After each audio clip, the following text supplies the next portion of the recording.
Hello everybody, once again, this is Senses from Deco Cards Production, and I am back here on Unholy Flesh, trying to see if we can get more through this. And because the last game had a hard time getting through it, this one should be doing okay. So basically, since I already went through the entire beginning part already, the reason I have to go through the beginning part again is because of the fact that this game does not have a save. So, while that's doing its thing, I'm going to do my thing real quick. Okay. Okay, let's do skip. You have skipped the tutorial. BA Games wishes you good luck. Okay. Now let's see how well... I just gotta remind myself all the things that are around here because it's been a while since I played. The reason I'm also not actually reading any of this stuff out loud is because, again, I've done all of this already for you guys twice because I had to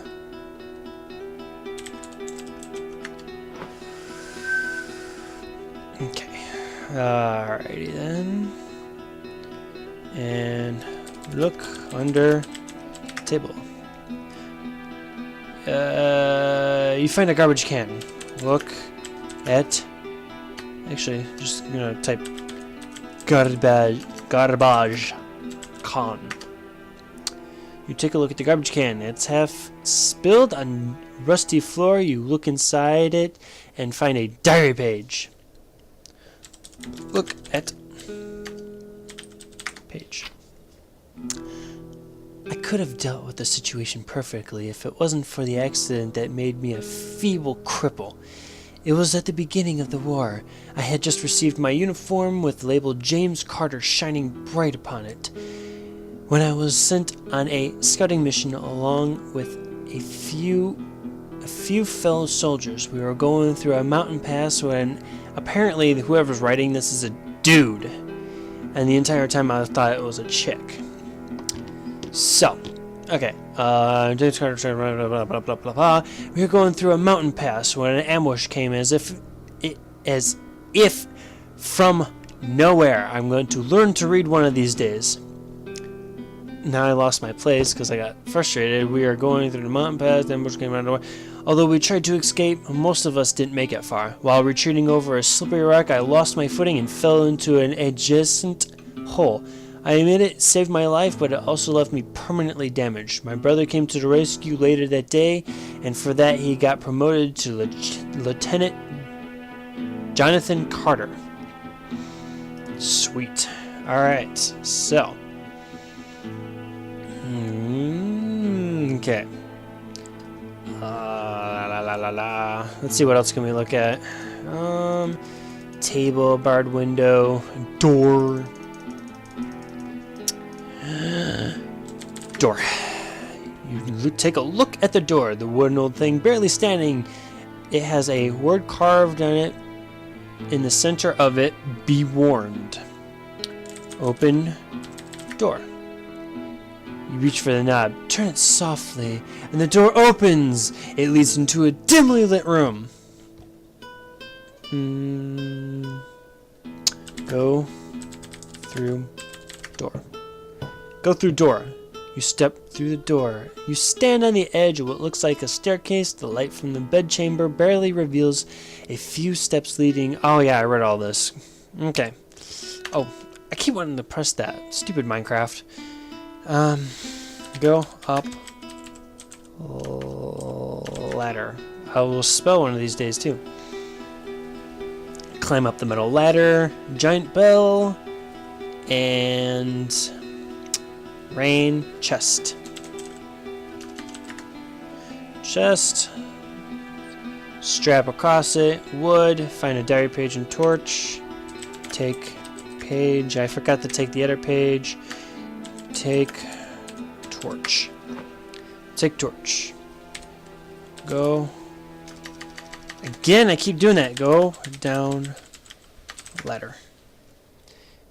You start descending the metal ladder leading down. You're in a dimly lit room. Go through door. Bedchamber. Table. Look under table. Garbage can. Yeah, take. We gotta stop playing Minecraft at this rate. Okay. Now that that part's done, go. God! Go through door. Light torch. You light a match, and the stick in front and in between the curves of the dry piece of cloth catches on fire almost immediately. Okay, look at stairs. Look at the stairs. Seriously? Go downstairs. You get the torch out. On the way down, you spot a couple of broken steps and jump over them, and of course I can't read that fast enough. You stand in a place covered in ruins. Once this was surely a ceremony room of the church, but now most of the benches are covered with debris. Only the front row benches is unaffected. A giant gap on the ceiling allows a calm but constant rain to fall freely on the muddy floor. At the far end of the great hall, there's a door covered in debris. Checkpoint reached! Okay, now, my next agenda is, what shall we do, guys? What shall we do? Look at row of benches. You start going through the row of benches. It appears that no one has used these for quite a while. Halfway through, a shiny object glistens beneath one of the benches. Upon reaching the end of the row, behind a giant concrete pillar, you see someone. You can't see the person's face because of the hood of the robe he is wearing up. He is sitting on a chair behind a table. Remove hood. Not enough items to go to person. You go to the person in the hooded robe to take a closer look. He appears to be standing on a chair behind an old wooden table. His hood prevents you from seeing his face. Remove person's. Remove person's hood. You don't think that's possible? I don't think it's possible not to remove his hood. Seriously? Okay. So I won't remove his hood. Push him down. Remove. Talk to person in a hooded robe. Try communicating with some person with the word hood, but only silence greets you back. Poke person in hooded robe. You get the torch out and charge at the person in the wooden robe. You are inches away from him. He grabs your feeble hands and crushes them with ease. You start screaming in pain, but not for long. Your neck follows your hands shortly. The inhumanely strong creature snaps it before you can take your next breath. You have died. Okay, so I say poke the person and you charge at him with the torch. This game is very iffy about its words, which is okay, because, you know, you can only do so much. Okay, look at row of benches. And since I have already read through it, I'm not reading through it again, because that's a pain after a while. And it hurts your voice, I think. I'm already getting dry-throated. I am going to have some of this Kool-Aid. as I pull Kool-Aid out from nowhere. Okay. Look at person. Get the person in a... That must be old Kool-Aid from yesterday. He appears to be standing on a chair behind an old wooden table. And apparently I got a message on my phone. Hold on, let me change that. Okay. Look at... I should just say wooden table. You take the wooden table. On the table you smart quote. I went from one language to Transylvania. Okay. On the table you spot a small clay pot. A sign reads, "Every cent goes for a good cause." Put penny. God. Put penny in clay pot. Cannot throw away something you don't have. Okay. I can't believe I typed that. Like, seriously? Oh boy. Put penis in clay pot. Clay pot. Take a look at the clay pot. Looking strong enough, it stands still on a shaky table. You peek inside, but the light doesn't get far enough to show the contents. Reach into clay pot. Reach into it, not look. Reach. But it does. I bet you it doesn't read reach into. It just says clay pot. No, which is reasonable. Clay pot. Clay pot. Okay. I need to do something about this. Look at row of benches.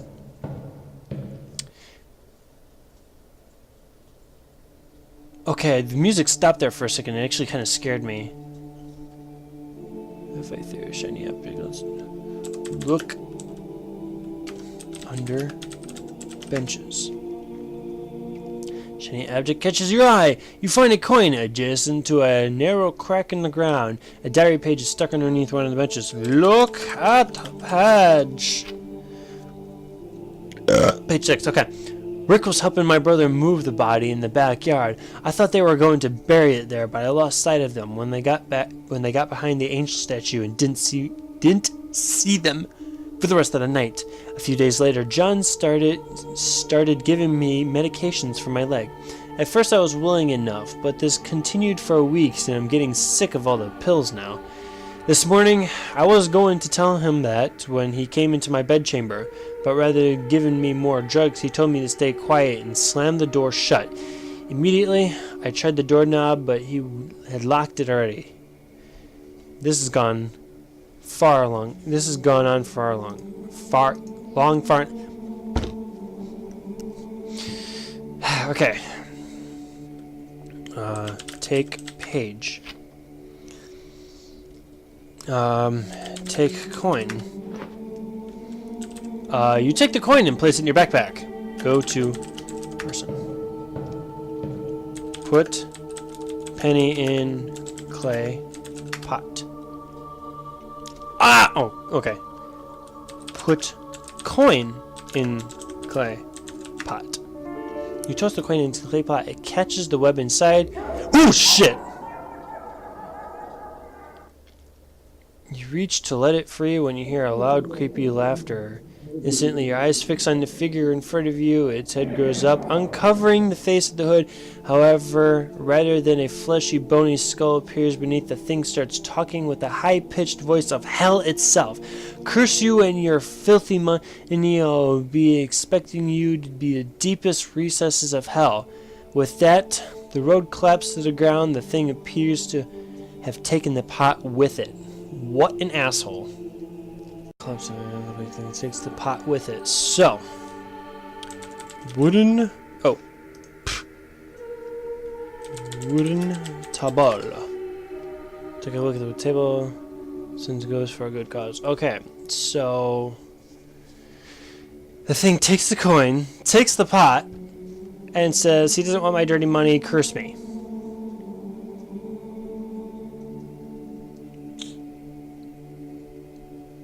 Fuck you.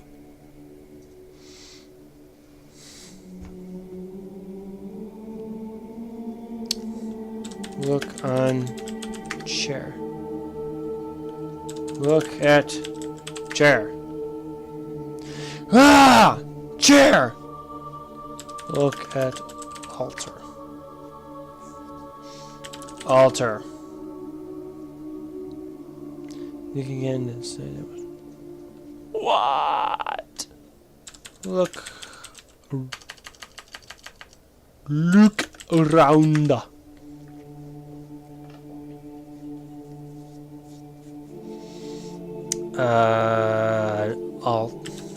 Tar. Tar. Not tar. Holy Bible. See, I don't want to look at that book because that book's gonna fuck me over again. A torn robe. Torn robe.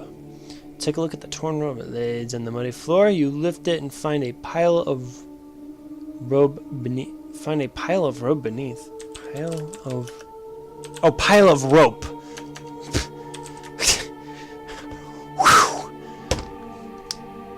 Take a look at the pile of rope. It appears to be pretty long, but worn out as well. Tiny threads are hanging all over it.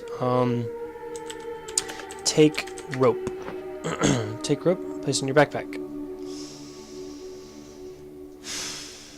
Okay. Narrow hallway. Take a look at the narrow hallway. Although it's not that wide, your skinny bones can easily fit through. You judge that there has been a label on the wall which informed there was a narrow hallway lead because there is a slightly brighter spot on the wall. Huh?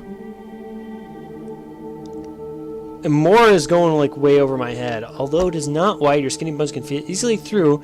You judge that there has been a label on the wall which informed there where this is narrow hallway would lead because there's a slightly brighter spot on the wall.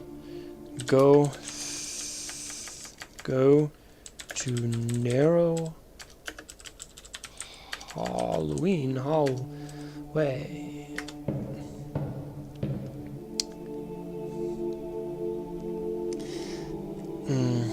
Go through narrow hallway. I'm already thinking of Halloween. Holy shit, that's a creepy picture. You pass through the narrow hallway. A magnificent vista stands before you. This place hasn't been disturbed by man for a long time. Nature has done its magic. In places the grass overflows from its natural hue to a faint purple one, giving the whole place both an alien and mysterious feel.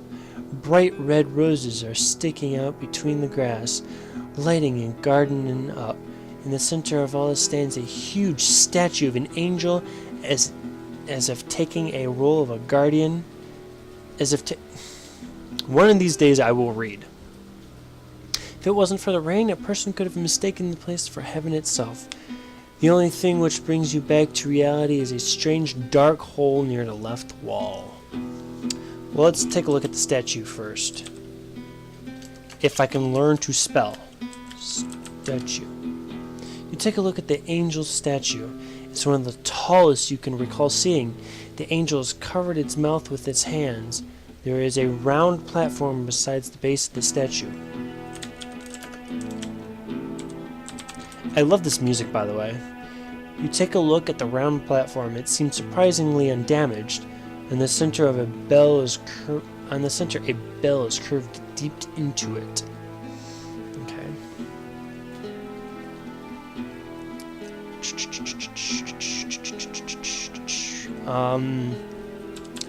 Look at dark hole. You peek inside the dark hole. It's just wide enough for someone skinny to go through it. The hole isn't more than half a meter deep.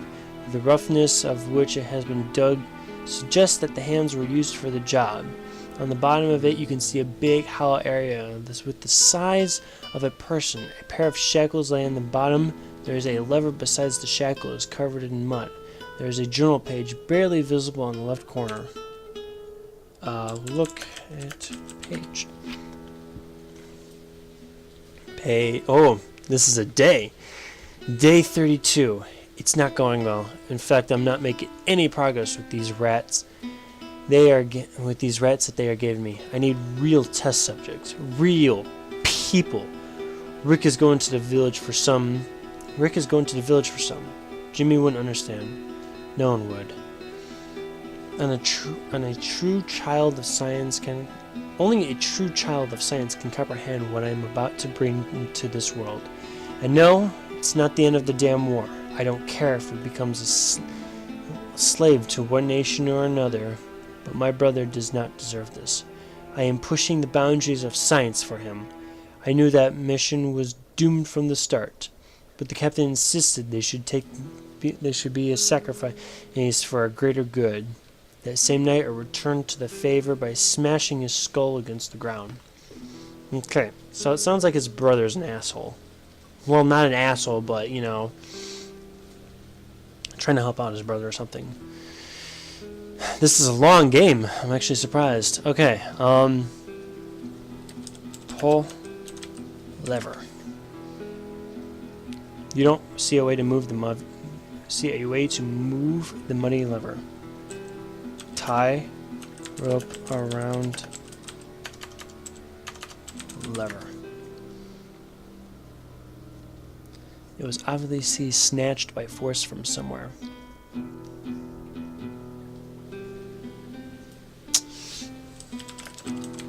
Take lever. Okay.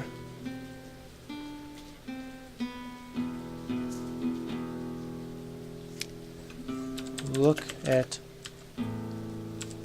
shackles. You take a look at the pair of shackles. It appears they were holding something down there. Take shackles. Okay, so apparently these shackles are very, very heavy. Okay,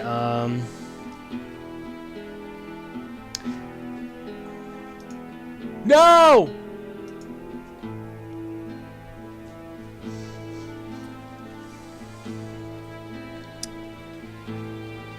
Go to statue. If, you know... Damn it! Go to statue. I think I did this last time.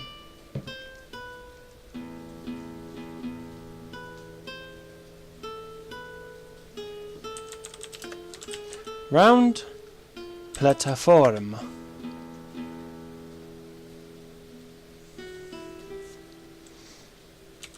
Bell. Okay, so I don't know what to do. Okay, everybody. I think at this point in time I'm going to stop here. And I'm going to try to keep this saved as long as possible until the next time I get to it, which will be soon. I want to try to get through this as best as I can. Thank you guys for watching. Like it, subscribe to it. I'm going to try to get more through of this like this. This is a very not confusing, but it's a very long game and it's a lot of fun if you know what you're doing with text-based games. And hopefully next time I play this I'll actually be able to read. Until next time, I will see you guys later. Happy birthday backwards. Right?